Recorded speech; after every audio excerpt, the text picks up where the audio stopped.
Daren, What's up, Hugo? thanks for joining me for this second video. I just really wanted to talk about the work that you've done as an art director on so many of our favorite shows like Mom and Fuller House and even Terminator, the Sarah Connor. Are you able to tell me a little bit about what it's like for day one on a sitcom, like actually like Friends? Oh, of course. As the art department, we have to be ahead of the game. So we go to a production meeting on Monday with everybody in the room, all the producers, all the department heads of all makeup, props, all the department heads. Yeah. But our work on that episode that we're there that Monday for had actually started the week before because we have to get the sets ready for that Monday walkthrough and that Monday rehearsal. So the prior week is probably a Wednesday or a Thursday designing sets, doing drawings, getting them to construction so that they can build Thursday and Friday and Saturday, put the sets in for the Monday production meeting. Yeah. Like I said, we start usually the week before while they're shooting an episode. So Monday, usually before the production meeting, we like to walk the set with the director if that's their thing. Most of the time it is they want to see what they're getting into. But most of the time, if we've known the director, we have given them a heads up, kind of like a director's plan or something of what they can vision to block their actors, walking through each set. So nobody's really gone crazy unless there's some kind of change that needs to be made before we go to the production meeting. Then we go to the production meeting. Everybody talks about the production meeting. Then the actors go and they do their table read, and then they go to rehearse the set.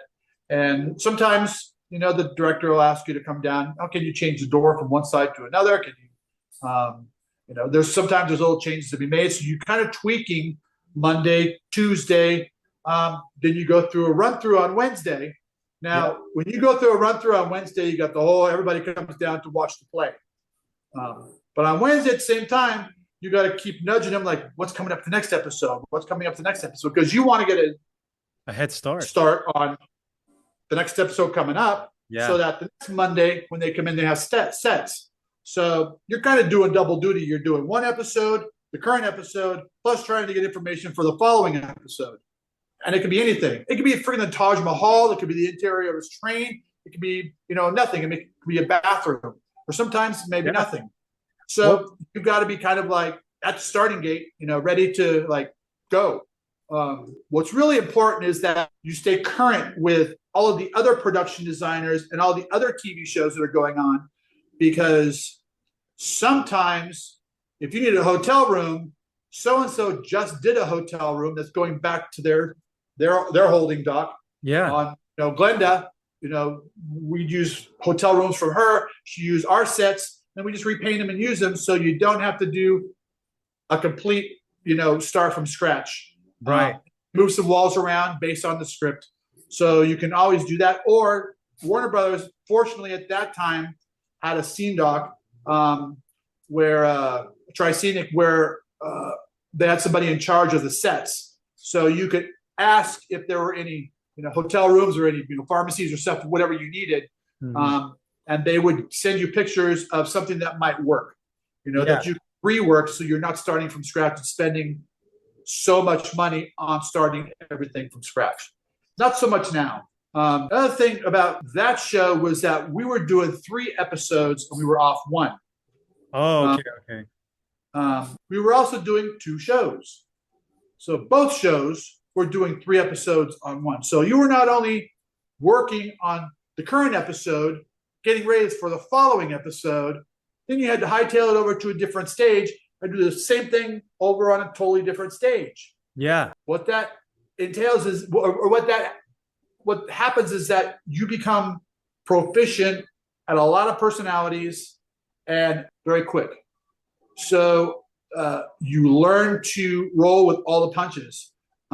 Because Friends was such a high-profile show, there was always the security worry thing. I can remember there was paparazzi up on top of the soundstage one time, Wow. you know, Yeah. waiting for the actors to come in just in their cars. And it was nuts. And as somebody who worked on the show, I was so young, I didn't realize how big the show was. You know, you just went to work. You just hung Yeah. out with Jennifer. You just hung out with Courtney. You just hung out with Lisa because I had the ability to, I kind of grew up with them on the show. I came in the second season. Okay. And so, although they were starting to get big, they hadn't hit the heights yet. So, you know, you'd see them, you know, they'd hang out with you, you know, and so it was kind of I wasn't a fish out of water. I didn't come in at the fourth or fifth or sixth episode when they were so big that it was difficult to be around them. The difference between sitcom now and sitcom then is I still believe sitcom then was more of a character-driven medium. We had some wild characters on Friends. It's crazy characters. And it was more about the crazy characters doing crazy stuff, like Ugly Naked Man. We poked him in the belly. And, you know, Janice, you know, she became huge from that laugh. Yeah. You know, and then like the huge stars on the show. So it was, and they were all played these crazy characters. You know, it was a wild time. The shows now, I see the difference between that. The shows now are more, although they're sitcoms, they deal with more serious issues. Like Mike and Molly was overweight, you know, so they're Overeaters Anonymous. Mom was alcoholism, you know, and so although they were serious subjects to deal with, Chuck in his genius was able to like laugh at it, you know, put a twist on it so that you would sympathize with the characters and understand in a funny way. Friends was all about the character, you know, the character coming in, the character going out, you know, and it was all about breakups and, you know, all about romance, and it's all about, you know, going to the, so there were very two different kind of sitcom genres. You know, and then working on Sarah Connor Chronicles was even a different kind of genre in itself too. It's like doing like a movie every week. The difference is that usually they have a bigger budget, and a lot of the production designers that time that were doing single camera came from feature, so they were more wanting it real, and they were more location, you know, and they were more. And I didn't mind doing any of the stuff. And Marek Jubrowski was the production designer, who's amazing.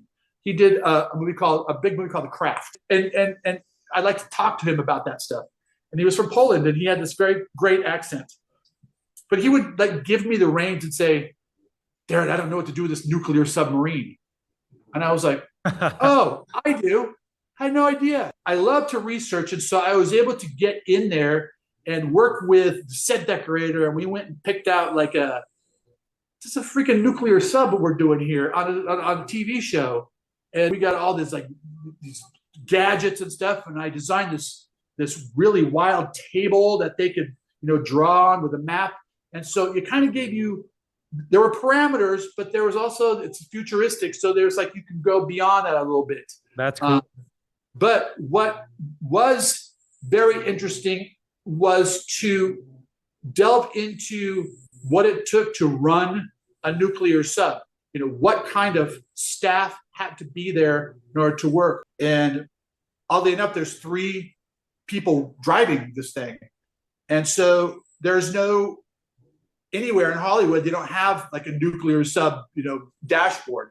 So it's like you have to figure out how you're going to make a nuclear dashboard with the 3 dudes and the one that's standing behind, you know, and you're going to, so it's a very like process. And then, you know, I like to make Merrick think that he was thinking all this stuff up himself. It was kind of funny. He was a great guy. And he knew that he was in on the joke too.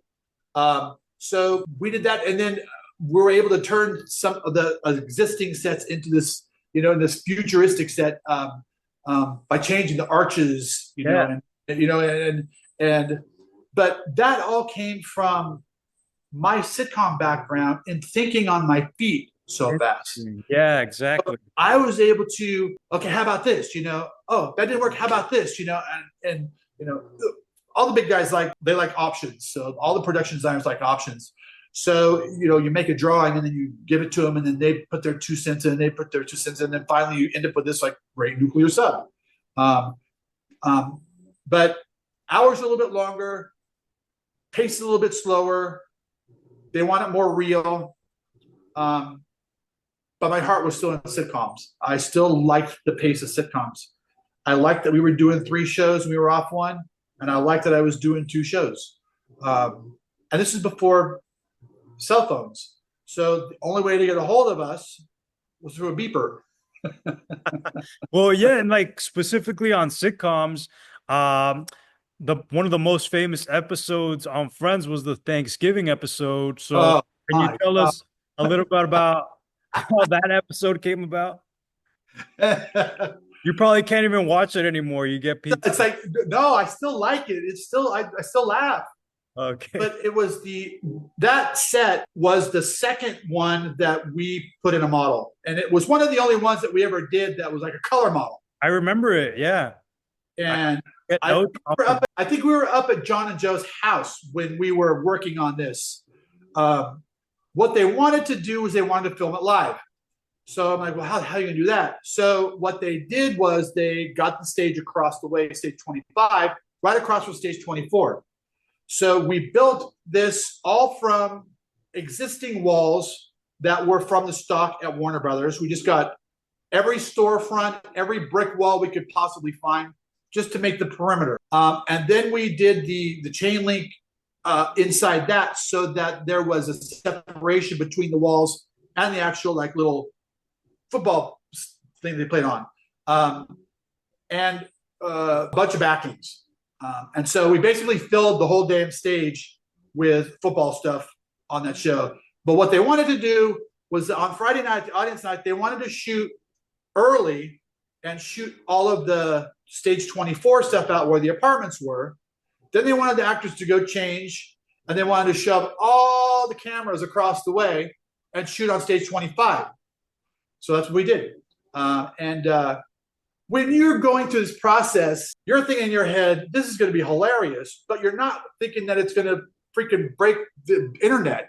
Yeah. It's like me and John would get a script and I would sit in his office and we would read the script and we would laugh out loud. It was so hilarious to like envision those sets. That one was a fun one because we knew we're going to have to fill a whole stage. How are we going to do that? So we got to make sure that they don't fall on the floor and like break their necks. So we had to get construction involved. What kind of stuff can we put on the floor so that if they do fall, they don't break their neck? So, okay, we have to get this rubber mat. So we got the rubber mat. Well, you don't want it to look black because it has to look like dirt. So then the painters come in. It's like, okay, can you paint this to look like dirt? So construction, can you put dirt over the top of it? And can we get a bunch of leaves and shit to put all over the top of it so it looks like it's lived in? And so it was, if you really look at it, there's just a perimeter of walls and a perimeter of chain link fence. But the actors are the ones that brought that whole thing alive. So now you remember that set because of what the actors did. Yeah. It was not out of the ordinary for us to do a set like that. It's what they brought to it. Another perfect example was Pivot. Oh, okay. Yes. Where they bring the couch up. Me and John sat and laughed hysterically. How are we going to do this? And I'm like, well, why don't we make a staircase and we have to have like a big pole. So they have to come around the pole, and we sat there and we just kind of collaborated what we would think would be funny. And so as we were doing this, John has the amazing ability to sketch out anything, anywhere, on any surface, the wall, whatever. But it gets the point across. And I think that's a very valuable tool as an art director or production designer, is that you're able to sketch quickly. It doesn't have to be good, just like get the point across. Yeah. So then we're like, oh, what if we made it look like this? And then it's got to look like a hallway that goes into their apartment. And we got to put the mailboxes in because they're going to walk up this 6th floor walk up. And then it was so hysterical to listen to us talk about how we're going to make it funny for them. And then it got to them. And then now it's like this whole huge thing. So you never know. The chick and the duck. ridiculous. The oversized entertainment center. We actually we knew what was going to happen. So I actually worked with Matt on what's going to be crazy for you to work with on this, entertainment center that's too big to go in between. And so it's fun to get them involved in it too, because they like to put their 2 cents in. Right. Um, you know, Phoebe, her little dollhouse burning down. We had so much fun stuff on that show. But like I said, it was different than Mom. It was different than Mike and Molly. Although those shows were fun, it was a different genre. Yeah. Working on features is even different. I did a little feature called Now and Then, where I drove out to Savannah, Georgia, and spent 7 months out in Savannah, Georgia, with those crazy girls out there. We had a blast. So that's even a whole different thing. Right. And how do you compare a show like that, an established hit like Friends, to a show like Fuller House, which you got to work on, which was already a show in the past that you guys were rebooting? What came into rebuilding that whole show? Interesting story about that. I was the art department coordinator for Sony. Oh, okay. Started out Lorimar and then became Sony. So when I became the art department coordinator, there was an art department already. It was the old MGM lot. So there was a building there that housed the art department. Yeah. Which, when I worked in the mailroom, because I never went to school, I went to the mailroom. I didn't even know there was an art department in this whole thing. I didn't know you could get paid for drawing. It was crazy. Yeah. So when I took over that, there was a woman in there named Lynn Griffin. And she did all the Miller Boyette shows. She did like Full House, Urkel, which one not? Family Matters. Family Matters, and a couple others.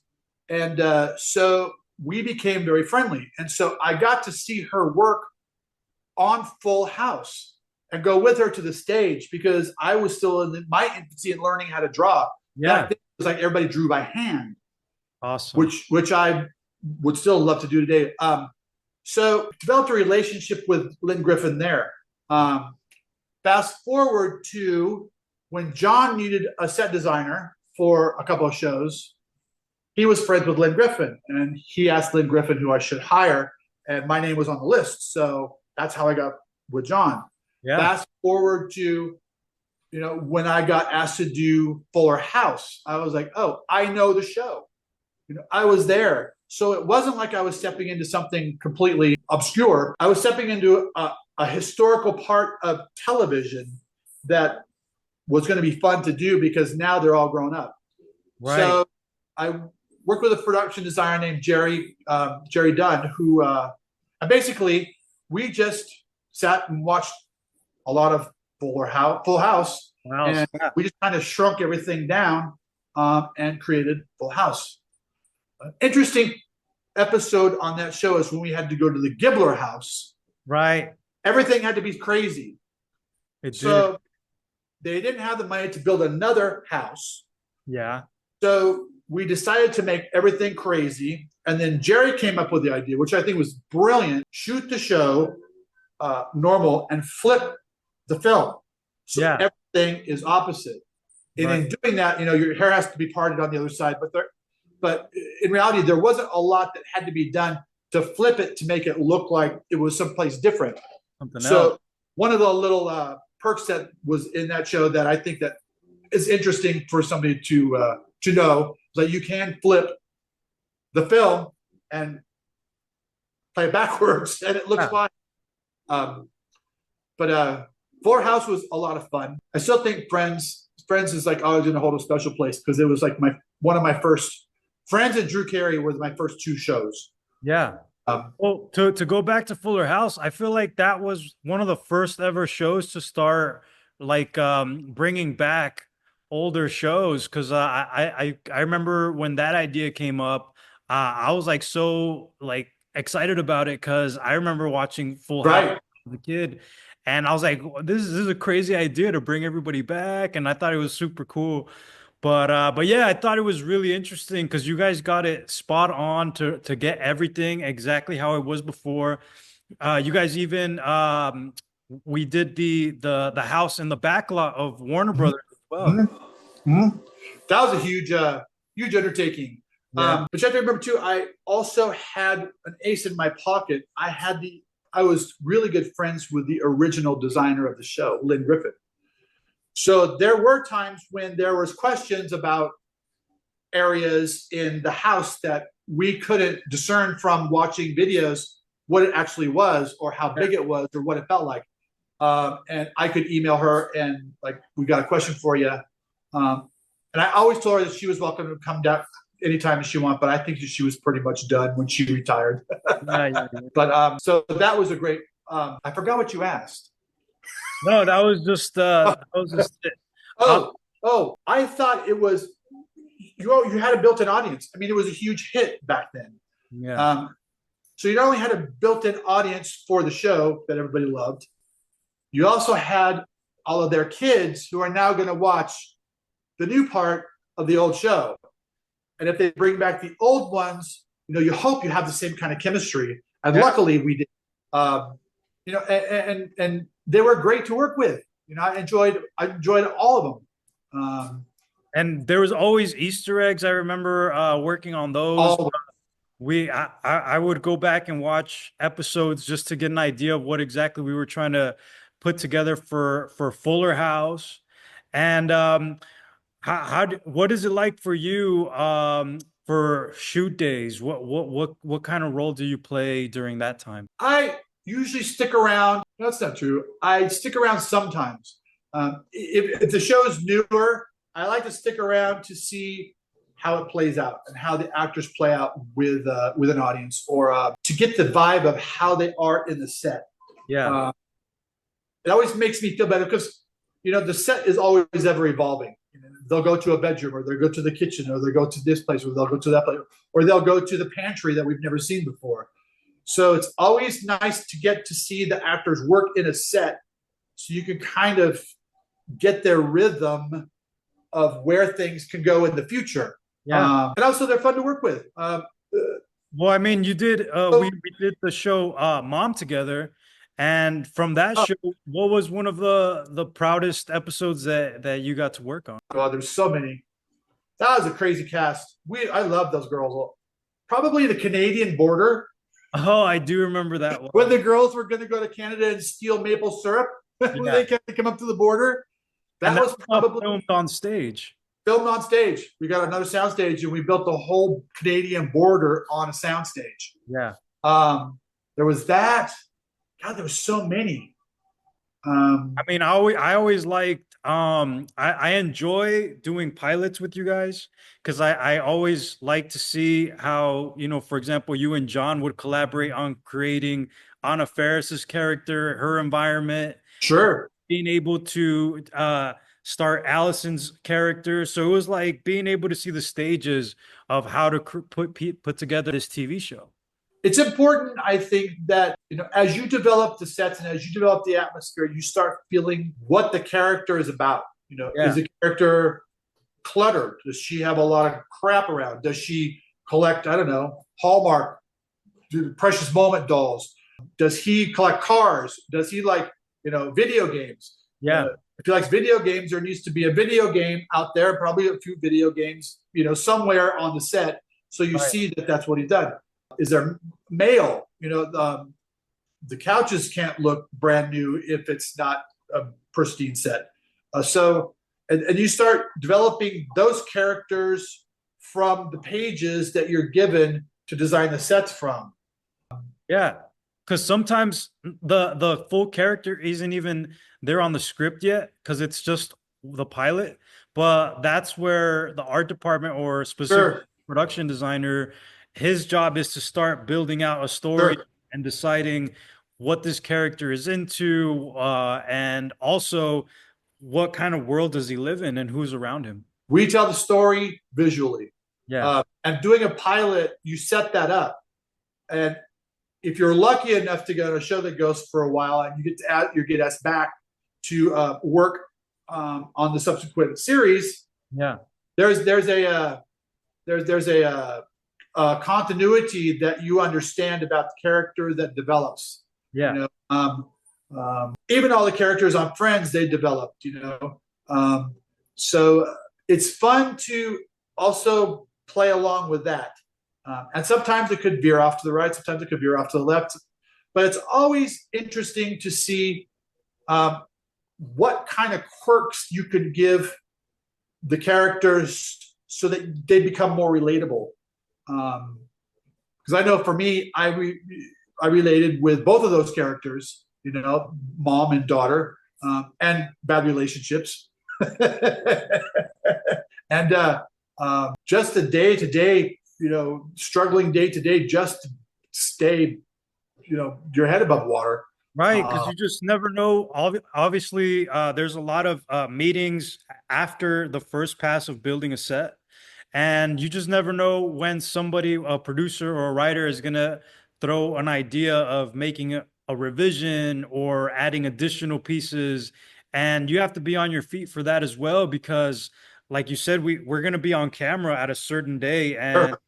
and Sure. around has to be there. You become more familiar with what the producers want as the series goes on and as they grow into the characters themselves when they're writing them. Yeah. Working with Gemma and working with Nick and working with Chuck on those shows, they're amazing. They've been around for a very long time. So it's not like they're coming out of left field Right. with anything. They want the characters to develop in the quirkiest ways they can too, so they have stuff to write to. Yes. When they brought Kristen Johnson on, for God's sake, she was like this crazy character that came on. But she kind of, fit in the craziness of the characters. Then we have Osment, what came on, and what's her name? Oh, Emily Osment. Yeah, Emily Osment, who's an amazing actress. Yeah. And she did the whole dark thing where she went and eventually she overdosed and unalived herself. Yeah. And we dealt with that. Marjorie had cancer. Anna had a divorce and she was dealing with a weird ex-husband, and the custody of the kid. Allison was her own crazy character. No, I know. And for the changes, I mean, a lot of the times, well, mainly it's because they want to be able to produce more story. So Sure. they're asking you for more set or a brand new set. And that's it's all about just collaborating to make it the best product out there. There's been a lot of times that I would ask, specifically as Gemma, where's this character going? And she would say to me, I don't know. Yeah. And she would write the character, they would write the character. And if the character grew legs, meaning that it was a popular character, then they would create a story arc, and then the character would take off and do a couple of episodes if it was something that shot well. That's above my pay grade. I don't understand that part of it.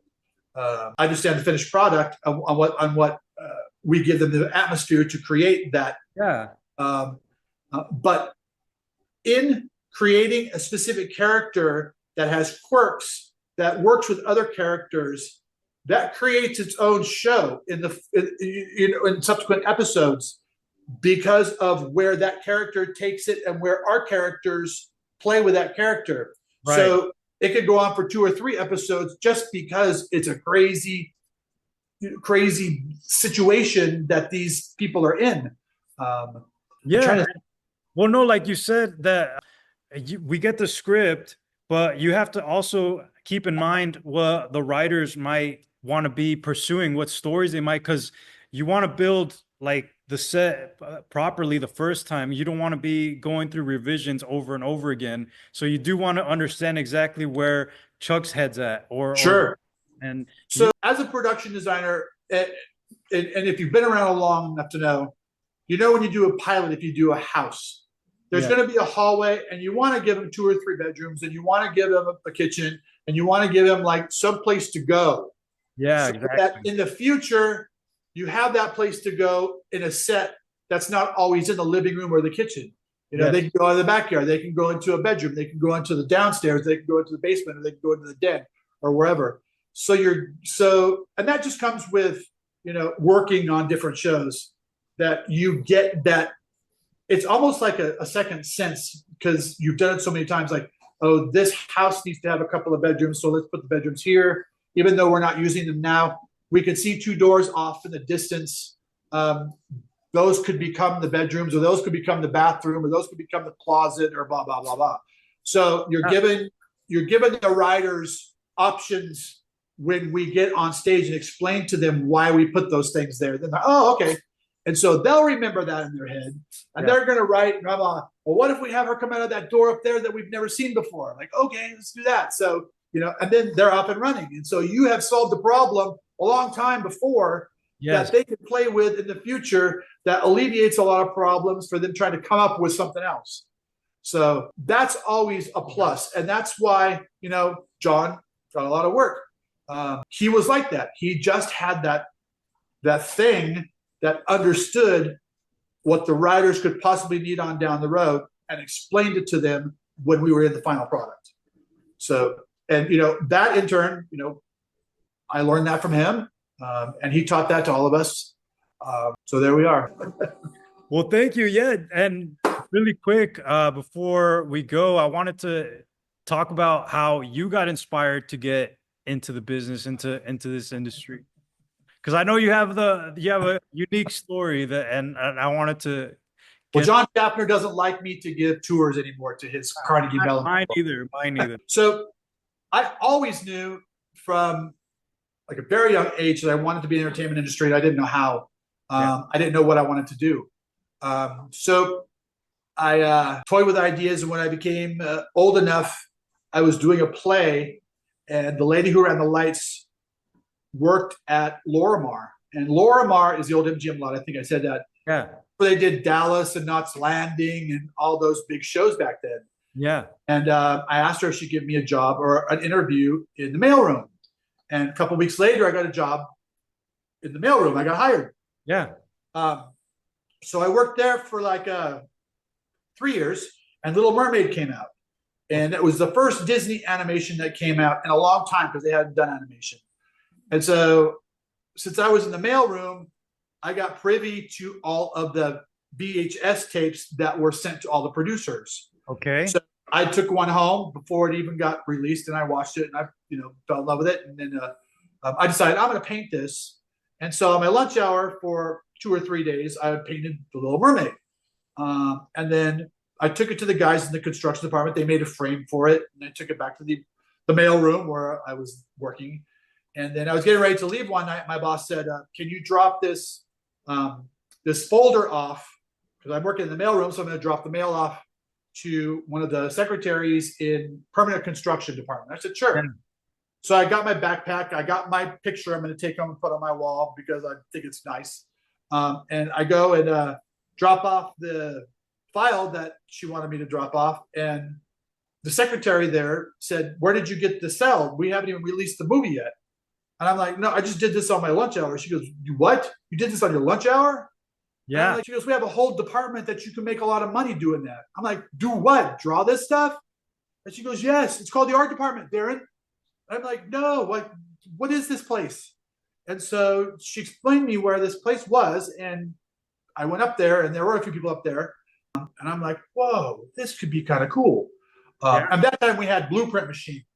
We had the old ones where you had ammonia and you had to they were old ones. So a couple of weeks later, she calls me and she said, "We need somebody up in the art department to run blueprints for this permanent construction department on the Lorimar lot because a couple of the executives want to remodel their office. Can you run blueprints?" Yeah. Absolutely. I never run a blueprint in my life, ever in my life. So I'm like, how hard can it be run a blueprint? So I gave my 2 weeks notice. I started working up there. Mind you, this was the old MGM lot, like forever. It was like huge. Yeah. It didn't even have a women's bathroom in the art department where I was. So the first thing to do, I was going to put a women's bathroom in because Lynn Griffin was up there. And so ran blueprints. And then I was there, I think 2 years before I actually got on a movie called Blank Man. And I was the art department coordinator on that. Okay. And so I gave my 2 weeks notice. You know Jamie Neese? No, I'm not familiar. Another graphics designer. He was actually the dude that ran the video department where I lived up in Playa del Rey. So I asked him, "You want to take my place?" And he goes, "Yeah." So he came in, he got the job. And now he's on CIS or whatever. So he's now some big graphics designer somewhere. I haven't seen him in a long time. Anyways, so I left there and did the art department coordinating job, and then got in the union from a movie I did called Dunstan Checks In. It Oh was yeah. a non-union show that was going to go union when they started shooting, and I had just like 29 days in. I needed like one more day in order to get the union. So I got into the union, and then John Schaffner needed somebody to do the Drew Carey show. Right. Fred, so he asked Lynn Griffin, who I'd worked with before, and she said hire Daren. So, and the rest is history. That's it. So I couldn't afford to go to college. Right. It was all persistence, and I'm going to do this. I'm going to do this, and staying humble and learning. Stay eager, stay wanting to know. Don't ever give up on wanting to know and being a kid. Thank you, Darren. I appreciate you talking to me. It's been fun. It's been Yeah. fun. Good to see And you. yeah, likewise. And thank you again, because I mean, you did the same thing for me. I had the very similar journey, and you were the one that pulled me from where I was and said, "Hey, didn't you want to join the art department?" And I was like, "Yeah, of course I wanted to." I like took my apron off, did the interview, and I just took the chance. But so thank you. You always showed initiative, and that's what I think that is the most important thing. Is that I want this. Yeah. Whatever I had to do, I want this, and you never said no. Even when I was crazy ass, you never said no. You're always willing to try it, and you're always willing to even if you couldn't do it your best, you give it your shot, and then you Exactly. refine it. But it was never knowing I could always count on you to get things done. I think that's the most important thing in this business is I got to know that my support team is going to support me, so I don't have to worry about it. Yeah. And you're just one of those person who took initiative, and you were always there. Always there. All right, Darren. I appreciate it. Congratulations, Mister. This is an amazing thing that you're doing, and I've enjoyed watching you grow. Thank you.